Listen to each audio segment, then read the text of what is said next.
Hey, what is up guys, MKBHD here, and the MKBHD mouse game has not always been strong. But as a student and someone who edits a lot of video, I spend a lot of time at the computer with a mouse. So my first real mouse wasn't all that special, just a pretty standard wired one. But my first real upgrade, as with a lot of other people I think, was to the Logitech MX series. So really popular with the MX Revolution and the Performance MX. And these two were great. I loved mine, but actually after a few months, I got some connection issues, so I stopped using it and went back to a different wired mouse. But now Logitech is back with a successor. This one's aiming to fill the shoes of the predecessor and then some, so of course I'm giving it a shot. This is the Logitech MX Master. So right off the bat, this is a pretty good looking mouse, and I kind of have a feeling that a sports car designer or something was involved with this design. I mean, first of all, the commercials show a whole lot of sculpting and chiseling of a model mouse, and I don't know if that happens with every other mouse, but I do know that's exactly what happens with a lot of sports cars. And the MX Master looks, I don't know, kind of sporty in a way. It has a lot of the same looks as the previous MX mouse with the righty shape and the big sloping curves, but at the same time, I've never seen a mouse that looks quite like this with the little rivets on the thumb rest and the big arching spine. It's actually a great size and shape for someone with big hands, just like the Performance MX was. But even if you don't have big hands, it puts your hand in a more ergonomic resting position for better long-term comfort. And just, people with bigger hands require a bigger arch in the mouse to make this happen, which is why the Magic Mouse is like the spawn of Satan.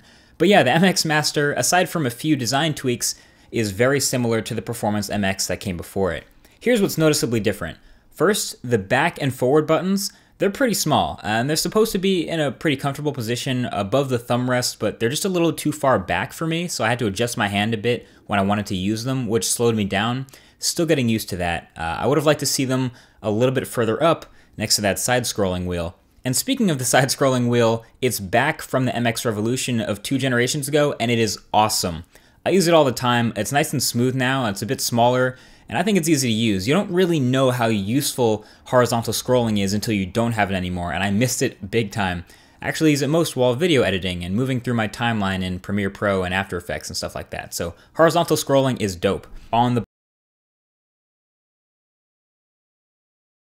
So you can use the tiny Logitech wireless receiver we've all seen if your computer doesn't have Bluetooth, but the mouse also has built-in Bluetooth 4.0, so you'll have that choice. My Mac Pro has Bluetooth, so I just turned it on and it connected within like 5 seconds, no problem.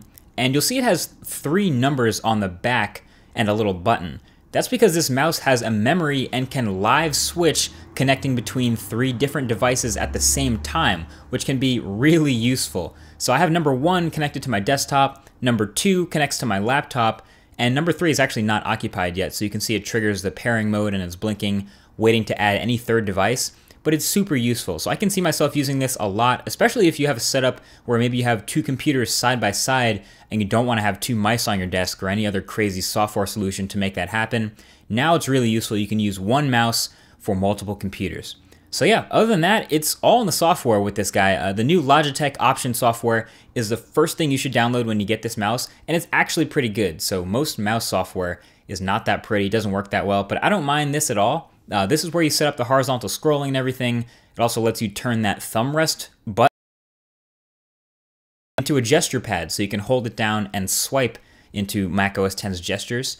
And you can also adjust the smart scrolling here. So Logitech is kind of famous for this, where if you scroll the mouse wheel fast enough, it'll stop clicking and just initiate this super smooth fast scrolling mode until it slows down enough to go back to clicking again. So you can toggle how fast it needs to do that or just disable it completely. There's also a nice little battery indicator in the software. Now the battery in this mouse, it's actually sealed in, which is a change from the Performance MX, which had a removable battery. But I've had this thing for about a week and haven't had to charge it yet, so I'm thinking it's probably going to hold up to its claims of several weeks of battery life with normal use. Plus, you can still plug it into USB to charge it and continue using it, although I'm kind of surprised it's not USB Type-C.